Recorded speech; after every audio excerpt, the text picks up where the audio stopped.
اس نے کہا کہ یہاں کوئی اغیار میں سے تو نہیں ہے؟ کہا نہیں، سب بنی امیہ کے۔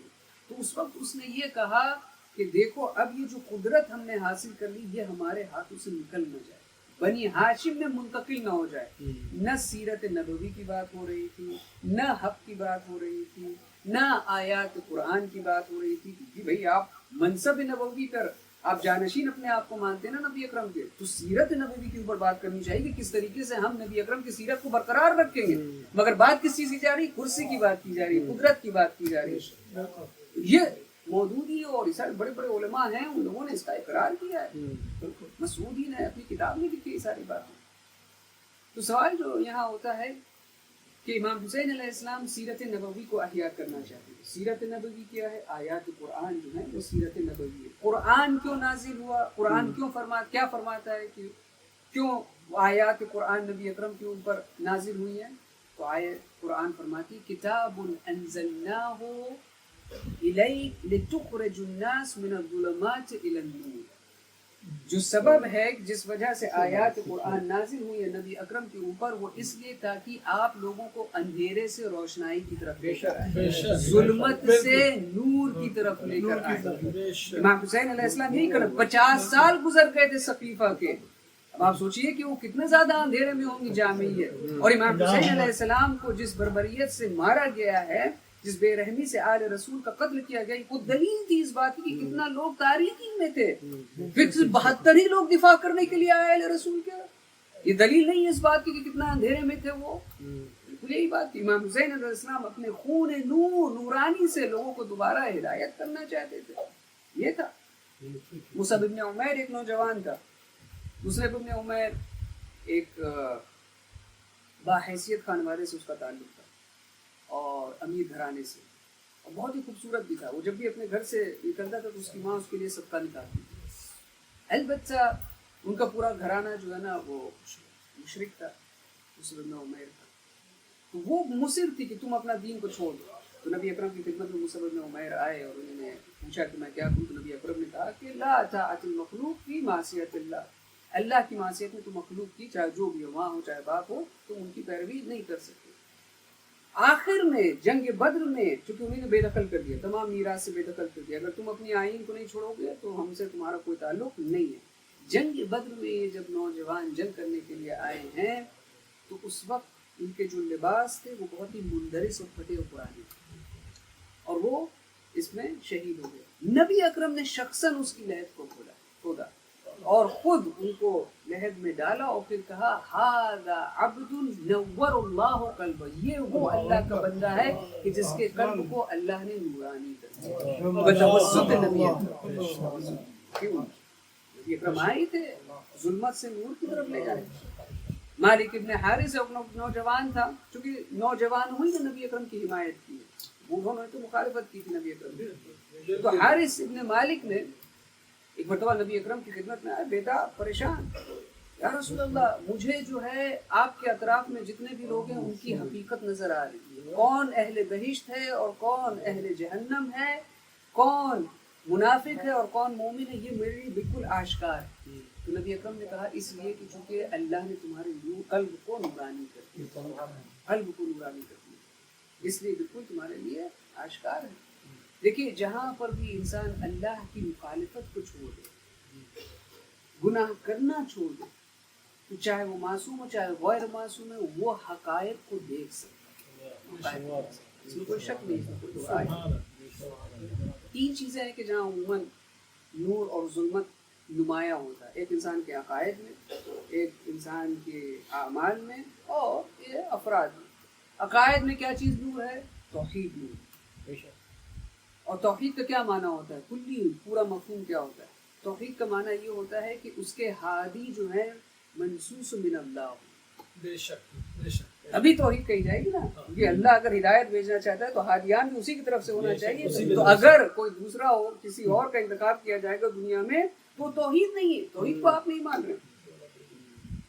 توحید تو شرک کیا ہوا کہ ہر وہ چیز جس کا انتخاب کوئی غیر کرے سوائے اللہ سبحانہ و تعالیٰ، یہ شرک۔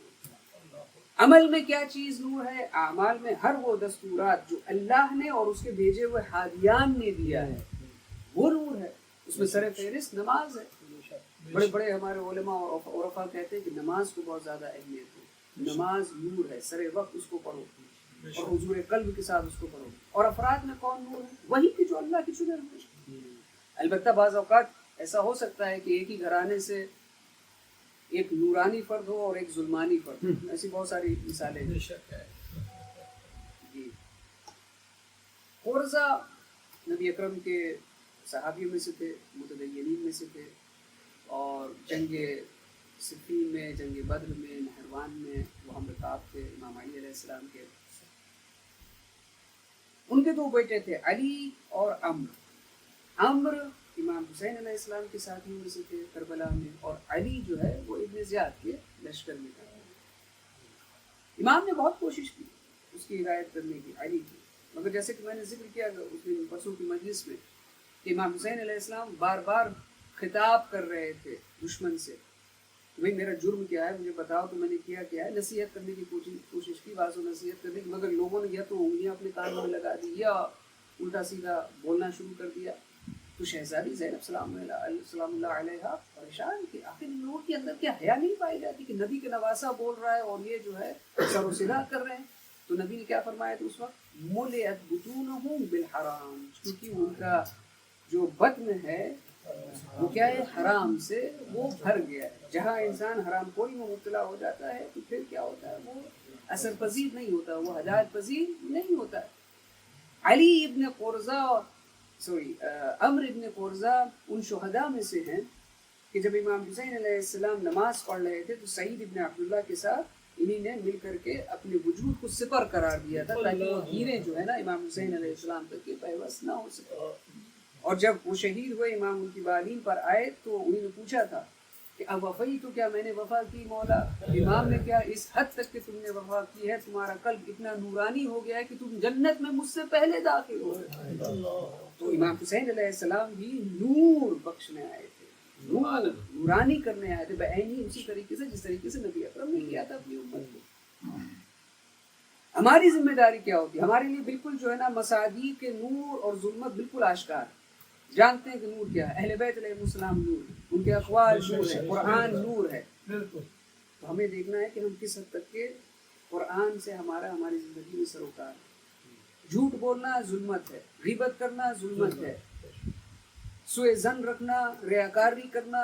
تو انسان خود اپنا جائزہ لے، محاسبہ کرے کہ کس حد تک کہ ہم اقوال معصومین علیہ السلام کے اوپر عمل کرتے ہیں اور کس حد تک کہ نہیں کرتے، مخالفت کرتے ہیں. اللہ ولی الذین آمنوا یخرجهم من النور الى الظلمات والذین کفروا اولئک الطاغوت یخرجونهم من النور الى الظلمات.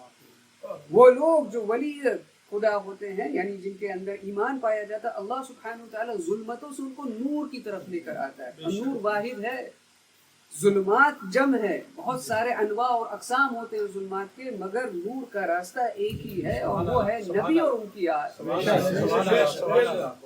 نبی اور ان کی سیرت.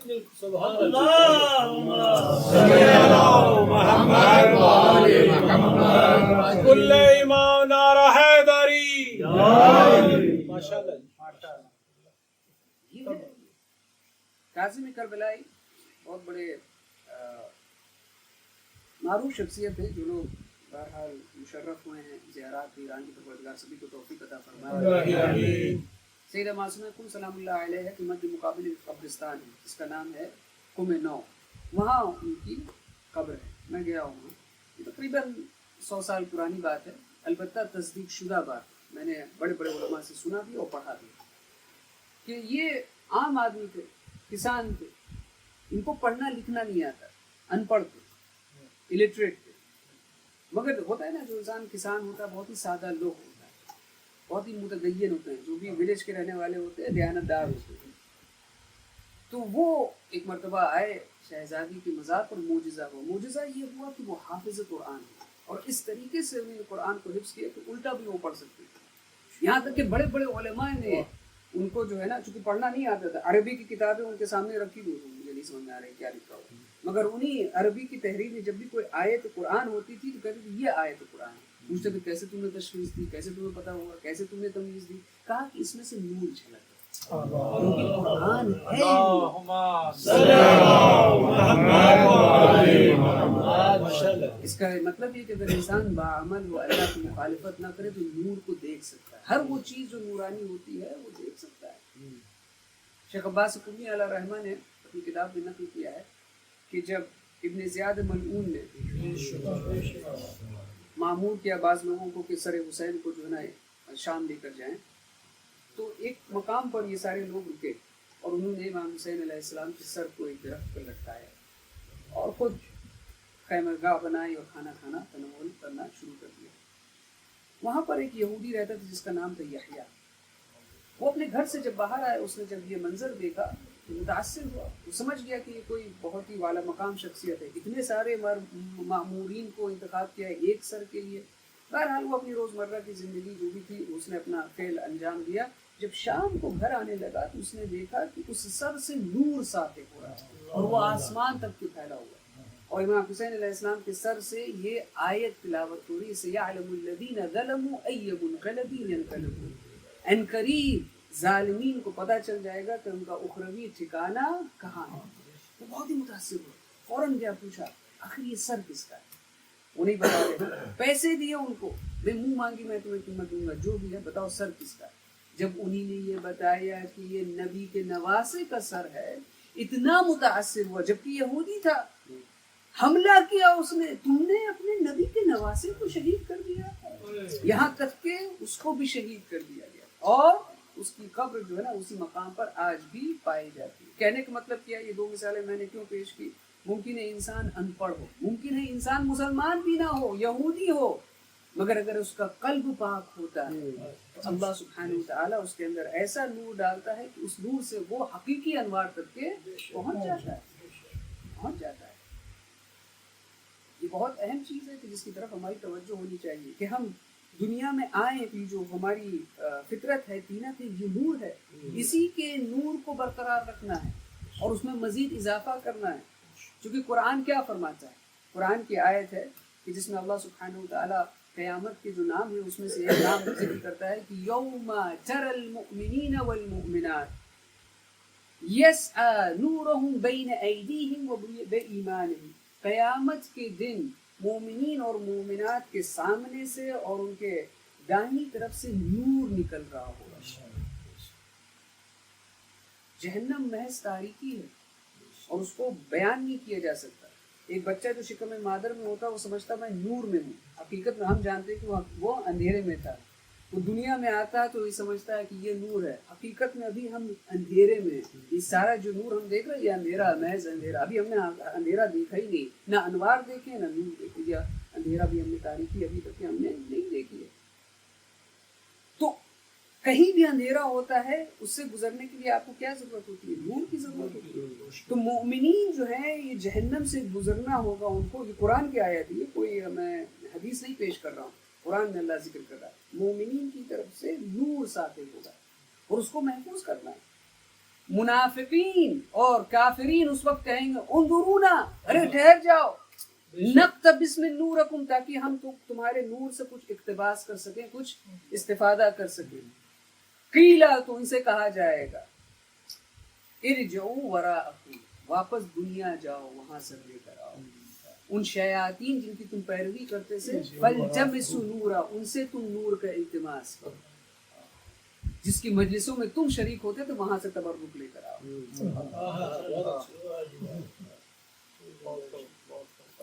یہ جی بالکل، تو اس کو نور کو ہمیں یہاں سے کیا ہے نور؟ اقوال معصومین علیہ السلام نور ہیں، نماز شب نور ہے، اللہ کے جتنے بھی احکامات ہیں اس کو بجا لانا یہ نور ہے۔ اسی طریقے سے وہ جو ہماری فطرت ہے جو پاک ہے اس کو ہم پاک رکھ سکتے ہیں۔ جتنا زیادہ ہمارے نور کے اندر قوت ہوگی اتنا دور ہم جہنم سے جائیں گے اور وہی ہمارا مقام ابدی ہوگا، وہی ہمارا مقام ابدی ہے۔ امام حسین علیہ السلام کے صحابیوں میں سے جو ایک صحابی تھے ان کا نام تھا جون، سیاہ رنگ کے تھے، سیاہ پوش تھے، ان کو اذیت کی جاتی تھی ان کے رنگ کی وجہ سے، چونکہ بہت زیادہ کام بھی کرتے تھے دھوپ میں تو پسینہ بھی آتا تھا۔ مگر جب شہید ہوئے تو امام حسین علیہ السلام نے اپنا رخسار رکھا، ان کے رخسار اللہم بیض وجہا، پروردگار اس کے چہرے کو نورانی کرے، وطیب ریحا، اس کے جسم کو خوشبودار کرے، وحشرہ مع الابرار، اور ابرار کے ساتھ محشور فرما۔ جب بنی اسد کے افراد دفنا رہے تھے شہدائے کربلا کو، تو سب دوڑ کر آئے امام سجاد علیہ السلام کی خدمت میں کہ ایک ہم نے چہرہ دیکھا جو بہت ہی زیادہ نورانی ہے، تو کہا یہ ہمارے بابا کی دعا تھی۔ امام حسین علیہ السلام بھی نور دینے کے لیے آئے تھے بعینی، جس طریقے سے نبی اکرم آئے تھے، وہ بھی ظلمت سے نکال کر کے نہ فقط آخرت میں بلکہ دنیاوی نور بھی عطا کرنے آئے۔ بے شک بے شک، سبحان اللہ سبحان اللہ۔ تو ایک جو جس سیرت کو امام حسین علیہ السلام زندہ کرنے کے لیے آئے تھے، وہ سیرت نبوی کیا ہے کہ لوگوں کو ظلمت سے نور کی طرف لے کر آؤ۔ دوسری چیز، امام لوگوں کو زندگی بخشنے آئے، زندہ کرنے کے لیے آئے۔ امام حسین علیہ السلام کا نعرہ کیا ہے؟ آپ بار بار سنتے رہتے، انی لم ار الموت الا السعادہ والحیات مع الظالمین الا برما۔ موت اور شہادت میرے لیے کیا ہے؟ سعادت، یہی میرے لیے زندگی ہے، مگر ظالمین کے ساتھ زندگی گزارنا یہ تاریخی ہے، یہ ذلت ہے، یہ میرے لیے ناقابل قبول ہے، یہ میرے لیے ننگ و عار کا سبب ہے، یہ میرے لیے سبب افسردگی بنتا ہے، یہ میرے لیے ناقابل برداشت ہے۔ حیات کے بہت سارے اقسام قرآن نے بیان کیے۔ ایک ہے جس کو ہم کہتے ہیں حیات گیاہی۔ اللہ سبحانہ وتعالیٰ قرآن میں ذکر کرتا ہے یحیی الارض بعد موتہا، اللہ جو ہے زمین کو زندہ کرتا ہے جب وہ مر جاتی ہے۔ جیسے ہی سردیاں آتی ہیں، آپ دیکھیے کتنے درخت خشک ہو جاتے ہیں، سب پتیاں جھڑ جاتی ہیں، بہت سارے حیوانات ہائبرنیشن میں چلے جاتے ہیں، مگر جیسے ہی بہار آتی ہے پھر سے وہ زندہ ہو جاتے ہیں۔ یہ کیا ہے؟ یہ حیات گیاہی ہے۔ ایک ہے حیات حیوانی، جیسے اللہ سبحانہ وتعالیٰ فرماتا ہے یحیی و تمیت، اللہ زندگی، اس وقت ہم سانس لے رہے ہیں، ہم سب زندہ ہیں، اللہ کی عطا کردہ زندگی ہے۔ بہت سارے ایسے افراد تھے کہ پچھلے سال ہمارے درمیان تھے، آج نہیں ہیں، ان کو دنیا سے گزر گئے، موت بھی اللہ ہی نے عطا کی ان کو۔ وَإِلَيْهِ تُرْجَعُونَ، اور واپس جو ہے نا ہم سب کو، یعنی جتنے بھی اللہ کی مخلوق ہیں جو زندہ ہیں، ان کے پاس یہ حیات حیوانی پائی جاتی ہے۔ تیسری چیز کیا ہے؟ حیات اخروی۔ اللہ سبحانہ وتعالیٰ قرآن میں فرماتا ہے یوم ینظر المرء ما قدمت یداہ، کہ قیامت کے دن ہر کوئی دیکھے گا کہ وہ اس آخری سفر کے لیے کیا سامان لے کر آیا۔ فیقول الکافر، اس وقت کافر کیا کہے گا؟ یا لیتنی کنت ترابا، اے کاش کہ میں کیا ہوتا، زمین ہوتا، خاک ہوتا۔ یعنی خاک کے اندر تواضع اور انکساری پائی جاتی ہے، اس کے اندر رویش و پذیرش پائی جاتی ہے۔ اے کاش کہ میں نے بھی سنا ہوتا نبی اکرم کے اقوال کو، ائمہ علیہ السلام کی باتوں کو مانا ہوتا، کفر کو اختیار نہ کیا ہوتا تو میری صورتحال نہیں ہوتی۔ تو یہ کیا ہے؟ یہ ہے حیات ابدی اخروی۔ اور سب سے اہم جو حیات ہے جس کی طرف اللہ سبحانہ وتعالیٰ نے اشارہ کیا ہے، من عمل صالحا من ذکر وانثى وهو مؤمن فلنحيينه حیاتا طیبا، کہ جو کوئی بھی عمل صالح انجام دے گا ایمان کے ساتھ، چاہے وہ مرد ہو چاہے وہ عورت ہو، تو ہم اس کو کیا بخشیں گے؟ حیات طیبہ، پاکیزہ حیات۔ پاکیزہ حیات کا مطلب کیا ہے؟ حیات تو ابو سفیان کے پاس بھی تھی اور سلمان کے پاس بھی تھی، مگر ابو سفیان حیات حیوانی، حضرت سلمان حیات طیبہ، ابو لہب حیات حیوانی، ابو ذر حیات طیبہ۔ حیات طیبہ یعنی جس کے پاس مقاصد اخروی ہوں، معنویت ہو، جس کے پاس معنویت کی کھوج میں ہو، وہ انسان معنوی حیات چاہتا ہو۔ اللہ سبحانہ وتعالیٰ قرآن میں کیا فرماتا ہے؟ لن تسمع الموت، تم مردوں کو سنا نہیں سکتے۔ کیا مطلب مردوں کو سنا؟ یعنی پھر ہمیں قبرستان میں جا کر السلام علیکم یا اہل القبور نہیں کہنا چاہیے، جبکہ یہ تو نبی اکرم نے خود ہمیں بتایا ہے کہ جا کے سلام دو۔ اگر وہ سن ہی نہیں سکتے اور وہ ہم کو کہنا ہوتا ہے کہ ان قریب ہم بھی آپ کے ساتھ ملاقات ہوں گے، تو پھر کیوں ہم جا کر کریں؟ کیوں اللہ سبحانہ وتعالیٰ قرآن میں ذکر کرتا ہے کہ بھائی جو اللہ کی راہ میں شہید ہو گئے ان کو مردہ مت سمجھنا، بلکہ وہ ان کو رزق مل رہا ہے اللہ سبحانہ وتعالیٰ کی طرف سے۔ تو کیا مطلب ہے؟ مردے کو تم سنا نہیں سکتے، یعنی مردے متحرک، زندہ لاشیں، وہ مردے جو سانس لے رہی، یعنی کیا ان کے پاس کوئی اخروی اہداف نہ ہو، معنوی مقاصد نہ پائے جاتے، کوئی ہدف نہیں ہے۔ معصومین علیہ السلام نے فرمایا ان کی شکل و صورت تو انسان کی ہوتی ہے، مگر ان کا باطن کیا ہوتا ہے؟ حیوانی ہوتا ہے۔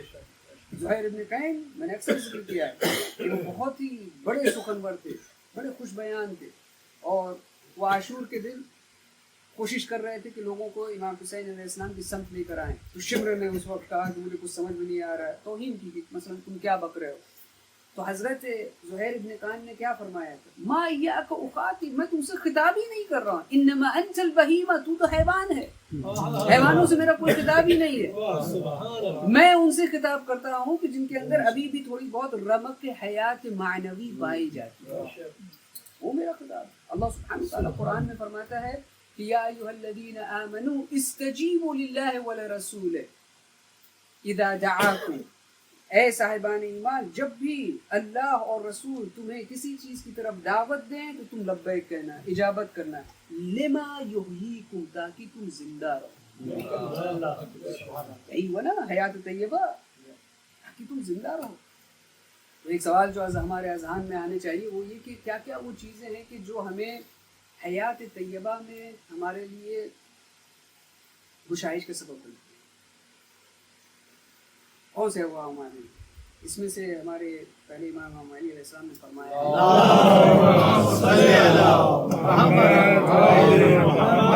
بالعلم تکون الحیات, جتنا زیادہ انسان کے پاس علم ہوگا, آگہی ہوگی, جانکاری ہوگی, اتنا ہی وہ زندہ ہوگا, اور جتنا جاہل ہوگا, غافل ہوگا, نادان ہوگا, سمجھ نہیں, اتنا ہی وہ مردہ ہے.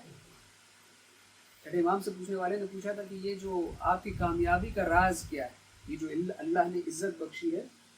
تو امام نے, کیونکہ امام ہمیشہ جو ہے نا بحسب عقل, جو مقابل کی عقل ہوتی ہے اسی کے مقابل جو ہے نا جواب دیتا ہے, وگرنہ بہت سارے جوابات ہو سکتے ہیں. امام نے 4 چیزیں سے پوچھی.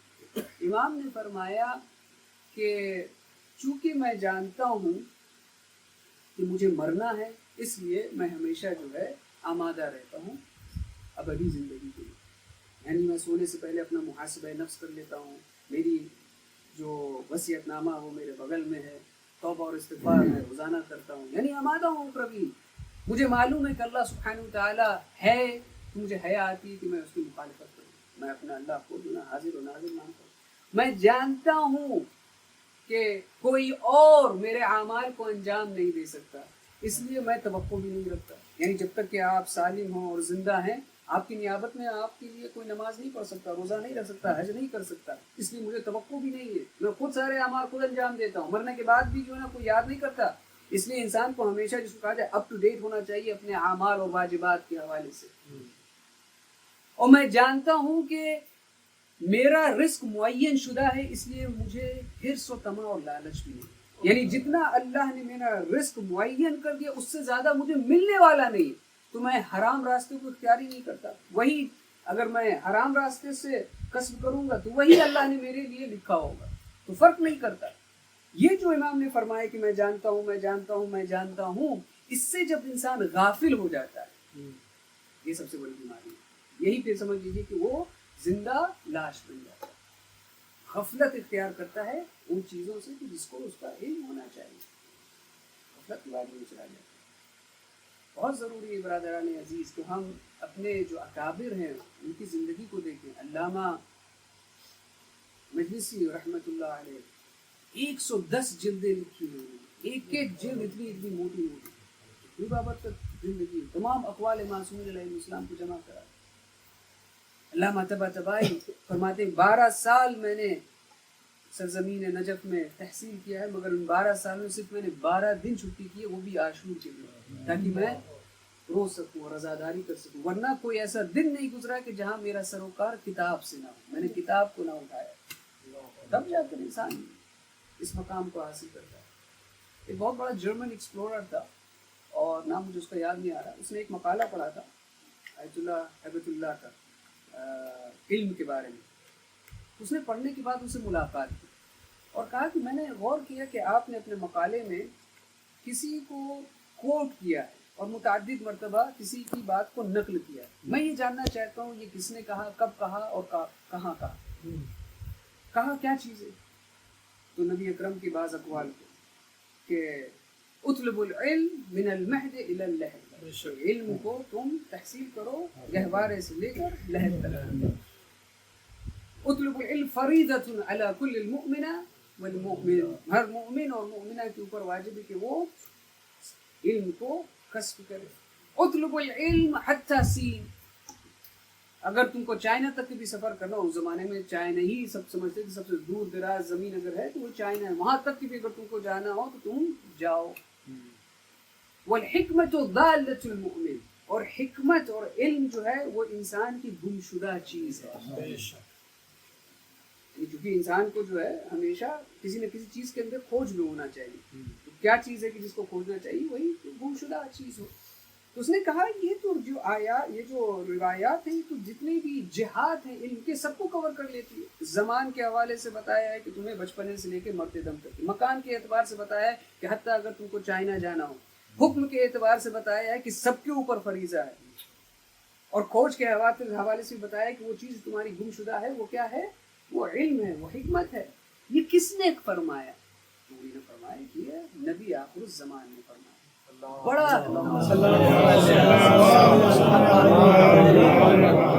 وہ حیرت زدہ ہوا کہ تمہارے نبی نے فرمایا ہے تو تم لوگ جو ہے علم کے اور علوم کی وادیوں میں سر فہرست کیوں؟ اس کا قصور ہے کیوں ہم لوگ جائیں گے؟ 800 مرتبہ قرآن میں لفظ علم استعمال ہوا. پہلی آیت ہی ہے اقرا، پڑھو. تعلیم و تربیت سے اس کا سروکار ہے. جتنی بھی ہماری بدبختیاں ہیں مسلمانوں کی، ماضی کی اور حال کی، وہ اسی وجہ سے، جہالت کی وجہ سے. انبیاء نے بھی یہی شکوہ کیا تھا. نبی یوسف علیہ السلام نے بھی یہی شکوہ کیا تھا. جب 30-40 سال کے بعد ملاقات ہوئی تھی بابا سے اور بھائیوں سے، کہا یہ جو میرے بابا اندھے ہو گئے یہ تمہاری جہالت کی وجہ سے، تم نے حسادت کی، اور حسادت کی بنیادی وجہ ہی جہالت ہوتی. نبی موسیٰ، میں اکثر ذکر کرتا ہوں، کتنی انہی نے کاوشیں کی، کتنے انہی نے معجزے دکھائے. منا اور سلوا آ رہا ہے، عصا کبھی اژدہا بن گیا، کبھی جو ہے جہاں جہاں مارا وہ نہر میں تبدیل ہو گئی. فرعون جو خدائی کا مدعی تھا وہ ان کے آنکھوں کے سامنے غرق ہو گیا. اس کے باوجود بھی 30 دن کے لیے 40 دن کے لیے وہ چلے گئے تھے کوہ طور کے اوپر، اور واپس آئے. کیا مطالبہ؟ اجعل لنا الہا کما لہم. یہ جو امت ہے کہ جن کے پاس جو ہے گائے پرستی کرتے، ہمارے لیے بھی جو نا آپ ایسے خدا بنا دیجیے. کیا فرمایا سب پکڑ کے؟ انکم قوم تجہلون، تم لوگ جاہل ہو، تم اپنی جہالت سے باہر آنا ہی نہیں چاہتے ہو، علم کی وادی میں تم اصلا داخل ہی نہیں ہونا چاہتے ہو، اسی لیے ضد پر اڑے ہوئے ہو، اسی لیے تم لوگ لجباز ہو. ساری آپ دیکھ لیجئے کہ اگر کوئی داعشی یا ISIS کا فرد ہو اپنے آپ کو منفجر کر دے اور بے قصور لوگوں کو وہ شہید کر دے، بچوں کو، عورتوں کو، تو کس توقع کی وجہ سے؟ کیا وہ سمجھتا ہے کیوں مار رہا ہے؟ کیونکہ اس کے ذہن میں یہ ڈال دیا گیا ہے کہ اب تم جو ہے نبی اکرم کے ساتھ غذا تناول کرو گے، لنچ کرو گے نبی اکرم کے ساتھ. جبکہ جھوٹی سی جھوٹی کوئی بھی آپ کو روایت نہیں ملے گی کہ جہاں نبی اکرم نے یہ کہا ہو کہ عورتوں کے اوپر، بچوں کے اوپر تم ستم کرو، یہ بزرگوں کے اوپر، چاہے کسی بھی شرائط میں جائز نہیں. تو کس بنیاد کے اوپر؟ تو وہابیت یہی جہالت کا استعمال کرتی ہے. عرب ممالک کو دیکھ لیجیے آج کل بالکل خاموش ہے اپنی جہالت کی بنیاد کے اوپر. غزہ تباہ ہو رہا ہے، یمن تباہ ہو رہا ہے، بحران عظیم ہے، مگر سب کبھی آپ سنتے ہیں کہ عرب ممالکوں میں بھی احتجاج ہو؟ یہاں ہم مغربی ملک میں رہ رہے ہیں، ہر ہفتے پروٹیسٹ، ڈیمونسٹریشن، احتجاج. 500 لوگ جو ہیں ان کو اریسٹ کر لیا گیا کہ جو حمایت کر رہے ہیں فلسطین ایکشن کا. 5 بھی افراد پورے مملکت عربیہ میں ایسا ہوا ہے؟ کیونکہ جہالت. جنگ جمل کو آپ دیکھ لیجیے، جنگ جمل اصحاب میں ہوئی ہے، ہزاروں کی تعداد میں مارے گئے، اور سب جانتے تھے کہ نبی اکرم نے فرمایا علی مع الحق والحق مع علی، اور امام نے اس وقت بھی یہی فرمایا تھا. مگر اس کے باوجود بھی جہالت، اڑ گئے ہیں، نہیں تسلیم ہونا ہے. اکثر میں نے ذکر کیا ہے نا کہ اگر بدھ کو نماز جمعہ ہو جائے تو یہ کیا ہے؟ یہ جہالت ہے. کنیز کو بھیج دیا جائے کہ تم قیادت کرو، امامت کرو، تو یہ کیا ہے؟ یہ جہالت ہے. کدو کا اگر ذبیحہ ہو رہا ہو، بلکہ معاویہ نے یہی فرمایا تھا کہ بھائی میں نہیں جانتا کہ میرے کتنے طرفدار ہیں. تو عمرو بن عاص نے کہا کہ بہت سارے طرفدار ہیں. پوچھا کیسے؟ ارے سب جاہل ہو. ارے کیسے تم جانتے ہو؟ میں کہتا ہوں ایک حکم صادر کر دوں کہ آج سے کدو کا ذبیحہ واجب ہے. امام علی علیہ السلام نے اتنا بتایا کہ الکرہ لا یصبح، دیکھو کدو کا ذبیحہ نہیں ہوتا، حیوان کا ذبیحہ ہوتا ہے، مگر لگ گئے سب جہالت کی بنیاد پر. اس طرح کے جو حکم ہوتے ہیں ان کے علماء کہہ رہے ہیں کہ ایک اپنی تمہاری اگر زوجہ مر جائے تو اس کے ساتھ جنسی تجاوز جائز ہے، نعوذ باللہ. یہ کون سی حدیث نبوی ہے؟ کہاں سے تم نے یہ استدلال کیا, کہاں سے استخراج کیا؟ محض جہالت ہے, یہ نہیں ہے, کچھ نہیں ہے, یہی بدبختی کا سبب ہے. جتنا زیادہ انسان کے پاس علم کا مطلب یہ ہوتا ہے کہ علم یعنی انسان کے پاس درک بھی ہو, فہم بھی ہو, قدرت تحلیل بھی پائی جاتی ہے. ہمارے 10ویں امام الحادی علیہ السلام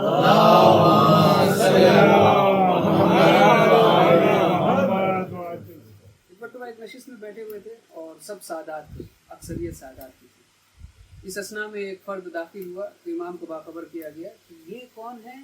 یہ وہ فرد ہے کہ جس نے ایک علمی نشست میں, ایک علمی مناظرے میں ایک ناصبی کو شکست دی. جیسے امام نے یہ سنا, پورے قد و قامت کے ساتھ جو نہ کھڑے ہو گئے, اس کے استقبال کیا, نہ فقط اس کا استقبال کیا اور اپنے بغل میں بیٹھایا. تو بعض لوگوں کو تھوڑا سا گراں گزرا کہ بھئی ہم سید ہیں, سادات ہیں, اور آپ نے غیر سید کو اپنے بغل میں بیٹھایا. کسی نے سوال بھی کیا. امام نے کہا کہ میں نے یہ اس کا مقام بلند نہیں کیا, اللہ نے اس کے مقام بلند کیا. کیونکہ اللہ کہتا ہے لا یستوی الذین یعلمون والذین لا یعلمون, عالم اور غیر عالم برابر ہو ہی نہیں سکتا. اور ہم اسی چیز کو بتانے کے لیے یہ مجلس احیا کرتے ہیں کہ حق اور باطل برابر اور مساوی ہو نہیں سکتے, قاتل اور مقتول برابر ہو نہیں سکتے, دونوں کے دونوں جو ہے رضی اللہ تعالی. بہت اچھا. یزید اور امام حسین علیہ السلام برابر نہیں ہو سکتے. یرفع اللہ الذین آمنوا والذین اوتوا العلم درجات, اللہ جو صاحبان ایمان ہوتے ہیں ان کو بلند مقام عطا کرتا ہے, مگر جن کو علم عطا کیا ہے ان کے درجات ہیں. یہ قرآن کی آیت ہے, امام نے خود فرمایا یہ میں نہیں اس کو بلند کر رہا ہوں, یہ اللہ اس کو بلند کر رہا ہے. ہم نے وقت میں بھی گنجائش نہیں ہے, مگر ایک واقعہ میں نقل کرنا چاہوں گا امام حسین علیہ السلام سے کہ ایک مرتبہ ایک فرد آیا امام کی خدمت میں اور وہ مقروض تھا. کہنے لگا امام سے کہ میں اتنا نیاز مند ہوں, میری مدد فرمائیں. تو امام نے کہا کہ میں تم سے 3 سوال کروں گا اور ہر سوال کا جو تم جواب دو گے اس کے عوض میں تمہاری 1/3 جو بھی تمہاری نیاز ہے اس کو پورا کروں گا. دیکھیے یہ بھی ایک سلیقہ ہے, یہ بھی ایک اسلوب ہے, یہ بھی ایک روش ہے. کسی کو اگر انسان عطا کرنا چاہتا ہے تو مثلا انسینٹیوائز کرے, اس کے پاس ایک انگیزہ ہونا چاہیے کہ بھئی کچھ سیکھو. مثلا میں تمہاری مدد تو کروں گا, زیادہ کروں گا اگر تم نے فلاں سورہ پڑھ لی یا فلاں کتاب پڑھ لی یا کچھ آیات یا روایات معصومین علیہ السلام سے اگر تم آشنا ہو گئے تو میں مزید تمہاری مدد کروں گا. تو امام نے بھی یہی فرمایا میں تم سے 3 سوال کروں گا. البتہ امام نے کوئی ایسے سخت سوال نہیں کیے, وہی جس کی تعلیم دے چکے تھے دوبارہ پوچھنا ریویژن کے طور پر. تو امام نے پوچھا ٹھیک ہے یہ بتاؤ. وہ پریشان ہوا کہ آپ جیسا مثلک یسألنی, آپ جیسا مجھ سے سوال کرے گا, بھائی میں کس طرح سے جواب دے سکتا ہوں, آپ تو اہل علم اور اہل شرف سے خانوادہ آپ کا ہے. امام نے کہا بہرحال میں سوال کرتا ہوں. پہلا سوال ای شیء افضل, سب سے بہترین چیز کیا ہے, سب سے اہم ترین چیز کیا ہے؟ اس نے کہا الایمان باللہ, اللہ کے اوپر ایمان. اہم ترین چیز یہی تو ہے, ہم آئے ہیں تو خدا شناسی کے لیے آئے ہیں, اللہ سے قربت حاصل کرنے کے لیے آئے ہیں, اللہ کی عبادت اور بندگی کے لیے آئے ہیں. اگر اللہ کے اوپر اعتماد نہیں ہوگا تو باقی عقائد کی تو حیثیت نہیں ہے. نبوت اور امامت اور قیامت کیا مطلب رکھتا ہے جب آپ اللہ ہی کو نہیں مانتے؟ اس کا مطلب یہ کہ آپ کو کوئی مقصد حیات ہی نہیں ہے. تو سب سے اہم ترین چیز کیا ہے؟ اللہ کے اوپر ایمان. پوچھا دوسری چیز کیا چیز ہے کہ جو تمہیں ہلاکت سے بچائے گی؟ تو فرمایا الثقۃ باللہ, اللہ کے اوپر اعتماد, اللہ کے اوپر بھروسہ, اللہ کے اوپر یقین, اللہ کے حوالے سے حسن ظن رکھنا. یہ کیا ہے؟ انسان کو ہلاکت سے بچائے گی. پھر پوچھا ٹھیک ہے یہ بتاؤ کہ کیا چیز ہے کہ جو انسان کو مزین کرتی ہے, کیا چیز انسان کو زینت عطا کرتی ہے؟ تو کہا العلم مع الحلم, علم ہو مگر حلم کے ساتھ, تحمل, قوت تحمل. جیسے کہ نبی ابراہیم علیہ السلام یا نبی اسماعیل علیہ السلام یا نبی نوح علیہ السلام 950 سال تبلیغ کی, بھائی تحمل چاہیے ہوتا ہے. جب لوگ نہیں سنتے ہیں آپ کی بات کو, اگر کبھی کبھار ہم ہی بچوں کو پڑھانا ہوتا, مردوں کے اندر عموماً اتنا جو ہے نا وہ حوصلہ نہیں ہوتا. اگر نہیں سمجھ میں آ رہا ہے اپنی بیگم سے کہتے تم ہی پڑھاؤ بھیا. نہیں, علم کے ساتھ حلم بھی ہونا ضروری ہوتا ہے. دوسرا اچھا پھر امام نے پوچھا یہ بتاؤ کہ اگر کسی کے پاس یہ دونوں چیز نہ ہو تو پھر کیا کریں؟ تو کہا کہ المال مع المروءہ, صاحب حیثیت ہو مگر دست و دل باز, جتنا زیادہ اللہ نے اس کو عطا کیا ہے اتنا ہی جو ہے نا دوسرے کی وہ مدد کرے. کہا اگر یہ دونوں چیزیں بھی، یہ دونوں کمبینیشن بھی کسی کے ساتھ نہیں پائے جاتے تو کہا کہ الفقر مع الصبر، اگر فقیر بھی ہو، نادار بھی ہو، بہرحال صابر ہو. تو امام نے کہا اگر یہ چیز بھی نہیں پائی جاتی تو اس نے کہا کہ پھر اس کو جو ہے نا مر جانا چاہیے، کیونکہ اس کا مطلب ہی یہی ہے کہ وہ زندہ لاش ہے. اور اس کی وجہ سے امام حسین علیہ السلام ہنسے. یہ بھی ایک بہرحال فن ہے کہ کوئی لب مبارک کے امام حسین علیہ السلام کو تبسم میں تبدیل کر دے. امام حسین علیہ السلام نے نہ فقط اس کی قرض کی ادائیگی کی مگر اس کو اپنی انگیٹھی بھی دی. کیوں؟ کیونکہ اس کو سروکار کا علم سے، علم ہے وہ چیز کہ جو انسان کو حیات طیبہ بخشتی ہے. دوسری چیز اور بہت ہی جلدی سے میں ذکر کرنا چاہوں گا وہ ہے دیانت داری. دین ہے، لا حیات من لا دین لا، اس کے پاس دین، اس کے پاس زندگی نہیں ہے جس کے پاس دین نہ ہو.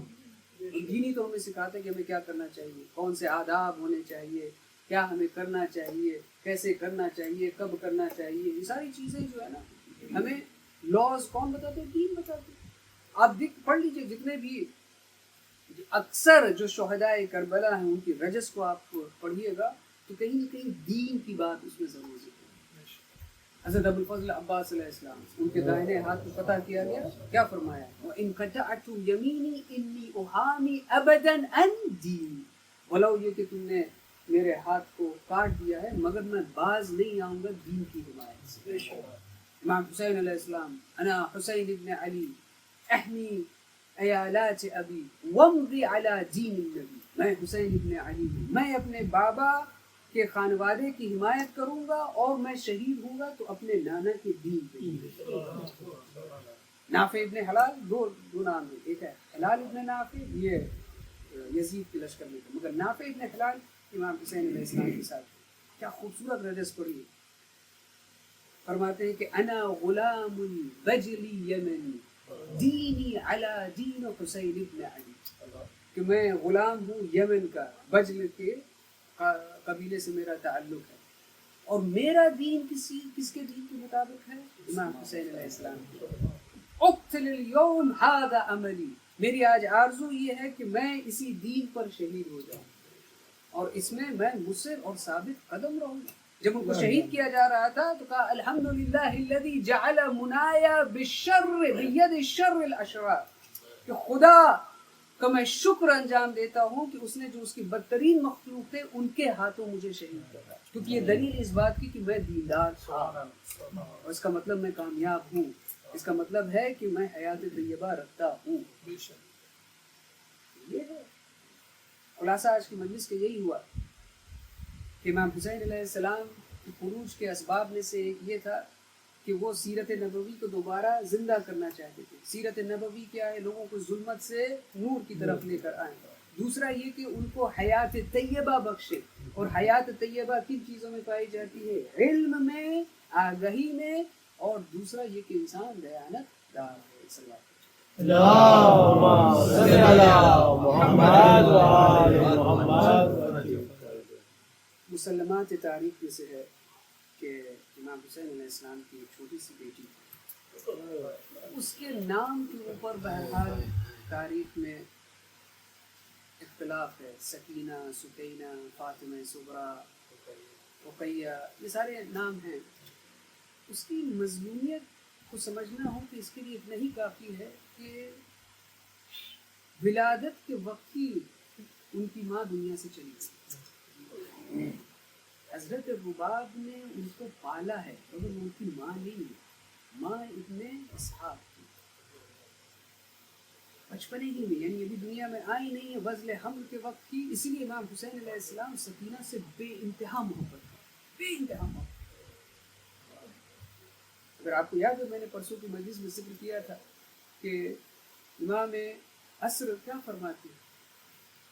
اے میرے جد بزرگا، میں آپ کے اوپر خون کے آنسو ہوں گا اور روزانہ روں گا. علت کیا بتائے؟ چونکہ میں کربلا میں موجود نہیں تھا، میں آپ کی حمایت نہیں کر سکتا تھا، زبانیں نے اجازت نہیں دی کہ میں آپ کے ساتھ رہتا، اس لیے میں روزانہ صبح شام خون کے آنسو روں گا حتی اموت ہو، یہاں تک کہ مجھے موت آ جائے. کس حد تک کہ بے قراری پائی جاتی ہے امام زمان. مگر ایک ہی مثال آپ کو تاریخ میں ملے گی کہ جو اپنے امام کے لیے رو رو کے ہلاک ہو گیا. دنیا سے چلی گئی وہ سکینہ ہے اور کوئی نہیں، اور کوئی نہیں. امام سجاد علیہ السلام اپنے سخت ترین مصائب کا جب ذکر کرتے ہیں تو اس میں سے ایک یہی ذکر کرتے ہیں 11 کا سفر، کہ میں زنجیروں میں جکڑا ہوا تھا، خاردار توپ میرے گلے میں تھا، ایسا خاردار توپ کہ میں اپنا سر بھی بلند نہیں کر سکتا تھا. میں آگے آگے، میرے خانوادے کے افراد، میرے بہنیں پیچھے پیچھے. جب سکینہ کو تازیانہ مانا جاتا تھا، نیزے کی انیاں چبائی جاتی تھی تو سکینہ کہتی تھی بھیا سجاد بچا لو، بھیا مجھے بچا لو. مگر میں مڑ کر دیکھ بھی نہیں سکتا تھا کہ کوئی سبب بنوں اس کی تشفی کا. اجرکم اللہ، اجرکم اللہ. روز عاشور جب امام حسین علیہ السلام جنگ کے لیے آمادہ ہو رہے تھے تو سب سے پہلے کس کا نام لیا تھا؟ یا سکینہ، یا زینب، یا رباب، یا ام کلثوم، علیکن منی السلام.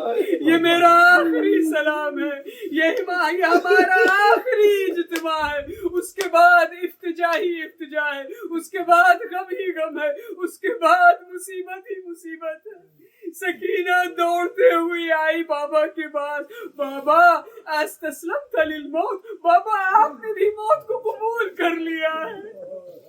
امام حسین علیہ السلام سکینہ کا اتنا احترام کرتے تھے کہ ہمیشہ 2 زانو ہو کر بات کرتے تھے تاکہ سکینہ کو اپنی نگاہیں اوپر نہ کرنی پڑے. فوراً 2 زانو بیٹھ گئے. کہا بیٹا یہ بتاؤ کیف لا استسلم بالموت، کیسے میں موت کو قبول نہ کروں. من لا ناصر ولا معین، جس کا کوئی ناصر و مددگار نہ. جب سکینہ نے یہ سنا بے تحاشا رونے لگی. امام نے اس وقت بھی ایک جملہ کہا تھا، سکینہ لا تحرکی قلبی بدمی کی حسرت ما دام من الروح فی جسمانی. سکینہ اپنے حسرت بھرے آنسوؤں سے میرے کلیجے کو اور نہ اکساؤ.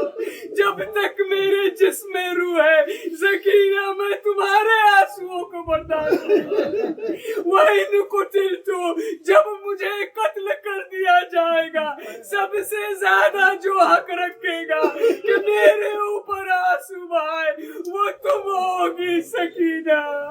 پر سکینہ نہیں چاہتی تھی کہ بابا میدان میں جائے. کہا بابا انظر الیہ، بابا میری طرف نگاہ کریے. ایک مرتبہ میری طرف. امام سر جھکائے ہوئے تھے، امام شرمندہ تھے. کہا بابا فانات شان، میرے ہونٹوں کو دیکھیے میں بہت پیاسی ہوں. ارے امام کے سارے غم، سارے زخم پھر سے ہرے ہو گئے. علی اصغر کی پیاس بجھانے کے لیے جب میدان میں گئے تھے تو 3 شعبے کے تیر سے استقبال ہوا تھا. اب 3 سالہ بچی وہی تقاضا کر رہی ہے. کہا بیٹی سیسقیک اللہ، اب اللہ ہی تمہاری پیاس کو بجھائے گا. فإنہ وکیلی، کیونکہ اب وہی میرا وکیل ہے. میں نے سب کچھ اس کے سپرد کر دیا.